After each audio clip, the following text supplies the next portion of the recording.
Chapitre 2. L'accord secret Sykes-Picot, le cadre caché.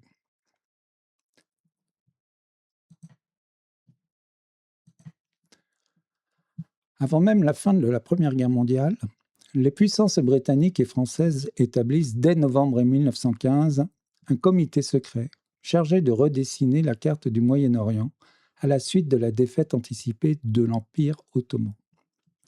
Cette négociation clandestine oppose le colonel britannique Mark Sykes au diplomate français Georges Picot, qui se retrouve quotidiennement à l'ambassade de France à Londres pour élaborer les détails d'un nouveau partage territorial. Les discussions aboutissent le 16 mai 1916 avec la présentation d'une carte délimitant les zones d'influence qui est secrètement avalisée non seulement par Londres et Paris, mais aussi par Pétrograd.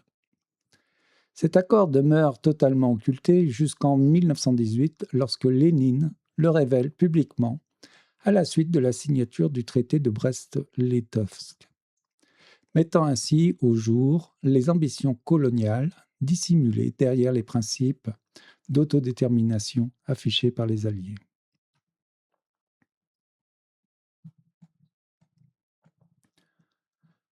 Le processus de décolonisation factice du Moyen-Orient s'amorce par des négociations secrètes, donc menées entre 1915 et 1916, durant lesquelles les puissances britanniques et françaises établissent, en toute discrétion, les bases d'un nouveau partage territorial sans la moindre consultation des populations concernées. Ces discussions clandestines aboutissent ensuite à une cartographie artificielle qui trace les frontières arbitraires sans égard pour les réalités ethniques, religieuses ou historiques locales. Il crée ainsi une partition artificielle du territoire ottoman.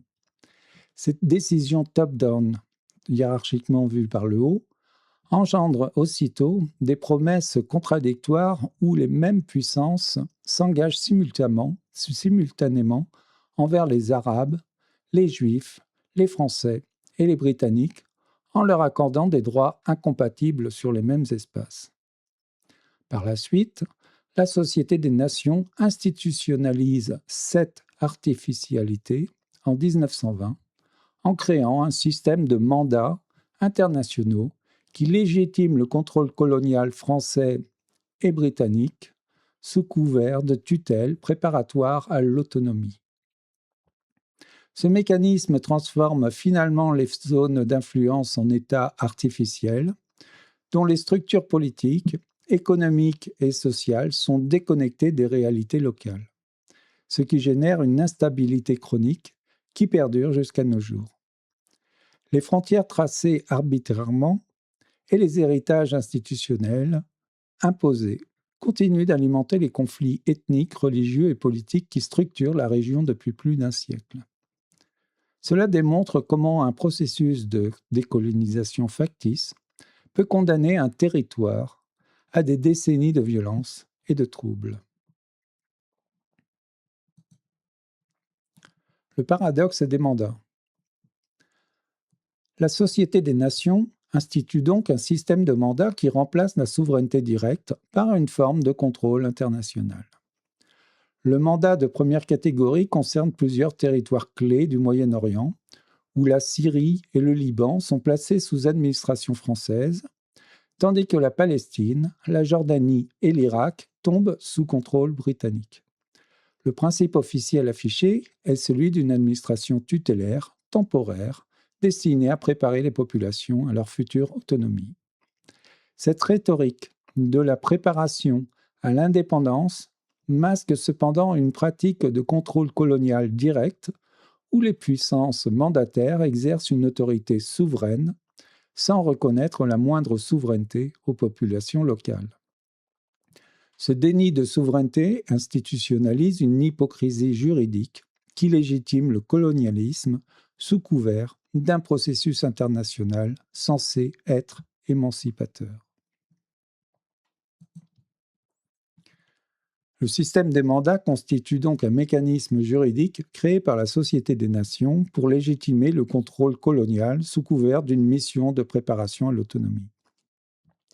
Son fondement, en fait, repose sur un racisme juridique qui classe certaines populations comme non mûres pour l'exercice du droit à l'autodétermination. Cela considère donc les populations comme incapables de se gouverner par elles-mêmes dans l'immédiat. Cette doctrine prétend apporter une tutelle civilisatrice aux peuples concernés tout en maintenant un contrôle direct sur leur territoire.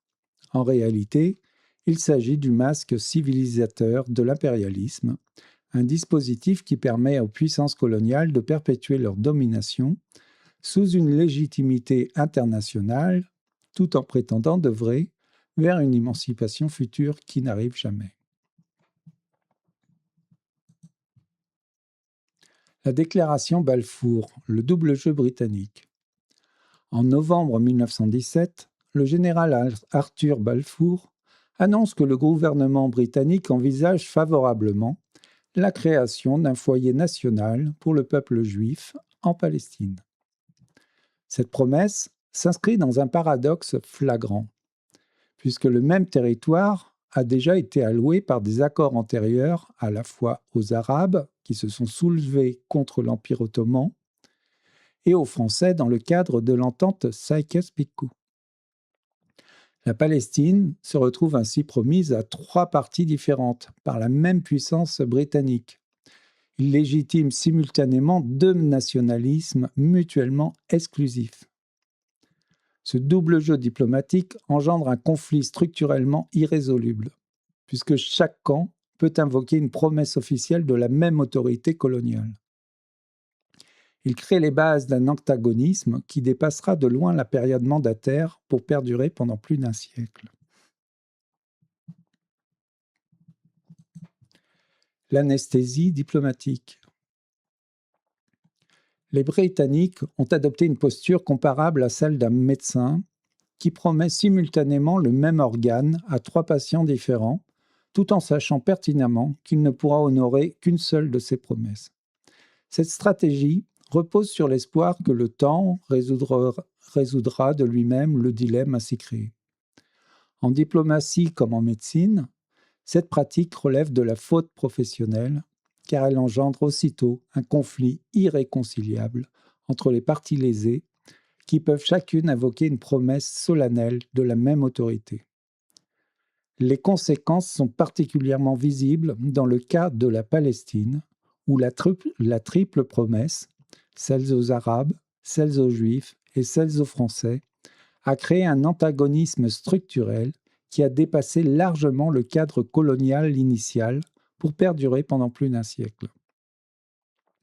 Cette métaphore médicale souligne que la duplicité diplomatique n'est pas une habileté, mais bien une forme de malpractice qui produit des dommages irréversibles.